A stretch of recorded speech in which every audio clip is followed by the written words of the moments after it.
निर्वाचन मंडली बिरिडी ब्लॉक रे बीजेपी रोड शो बीजेपी पक्षर एक विशाल रोड शो करा बीजेपी विधायक प्रार्थी राजकिशोर बेहरा सांसद प्रार्थी विभू प्रसाद तराई रोड शो कर शक्ति प्रदर्शन करते हजार हजार संख्यार कर्मी माने जोगदे एक विराट शोभायात्रा रे बालिया छक ठारू बाहरी हाजीपुर पर्यंत जाइथिले।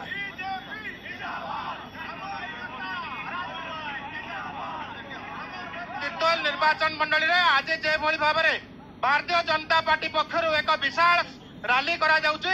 ए रैली रे अछंती हमर विधायक प्रार्थी जी अछंती राजकिशोर बेहरा एवं सांसद प्रार्थी जी अछंती विभू प्रसाद तराई। हमें सीधा सड़क कथा हवा आज्ञा कौन कहबे न्यूज 18 पक्षर पुन स्वागत करूची। आज जो विशाल रैली करा जाउची भारतीय जनता पार्टी पक्षर ये जन आक्रोश प्रतीक। आज जनसाधारण एकाठी होइछंती गोटे मोदी सपोर्ट रे गोटे माहौल सृष्टि एवं मोदी लहर ओडिशा रे गाँ गहली पहुंची सारी। तेणु भारतीय जनता पार्टी निश्चित सरकार करिवो एवं नवीन बाबू सरकार निश्चित भाव में पतन हम। समर्थन रही लोक मान समर्थन आप आज देखुं कि भाव में जनसमृद्ध परिणत होती। आज बिरिडी ब्लॉक रे खाली बिरिडी ब्लॉक रैली थिला। आज भारतीय जनता पार्टी कार्यालय उद्घाटन करा जिवो।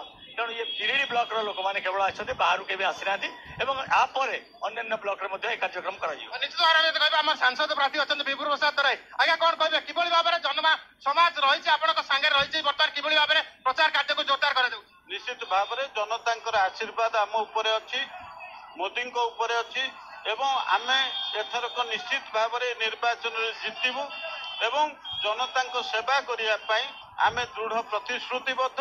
अपर पक्षे अतीत जे सांसद विधायक निर्वाचित होते जो भली भाव में तीर्तोल विकास करने कथा तीर्तोल गारिमा बढ़ावा कथा से करना जो कारण लोकंकर वर्तमान विजु जनता दल विरुद्ध जनमत अच्छी भारतीय जनता पार्टी सपक्ष जनमत अच्छी।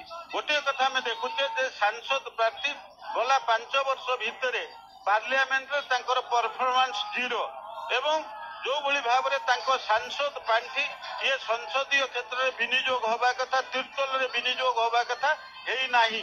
अपर पक्षे 5 वर्ष धरिक लोक संपर्क नहीं। जिले कि भाव में संगठन अच्छे जिले जो 4टी विधानसभा निर्वाचन मंडली संसदीय क्षेत्र अच्छी कि भाव में विजय लाभ कर आम 4 रु 4 ये जिलार 4 रु 4 विधानसभा सीट जितबू एवं सांसद प्रार्थी भाव में लोक माने बीजेपी को प्राय बहु अधिक भोट देकी ये जिलू निर्वाचित करने जनमत निश्चित भाव में बीजेपी सपक्ष देवे। क्या शुणुले कि निश्चित भाव में एथर भारतीय जनता पार्टी केवल जगतसिंहपुर नुह जगतसिंहपुर विधानसभा 4टी विधानसभा जितवा सहित संसदीय क्षेत्र में विजय लाभ कर। जगतसिंहपुर जिला तीर्तोल निर्वाचन मंडली शरद साहू न्यूज 18 ओडिया।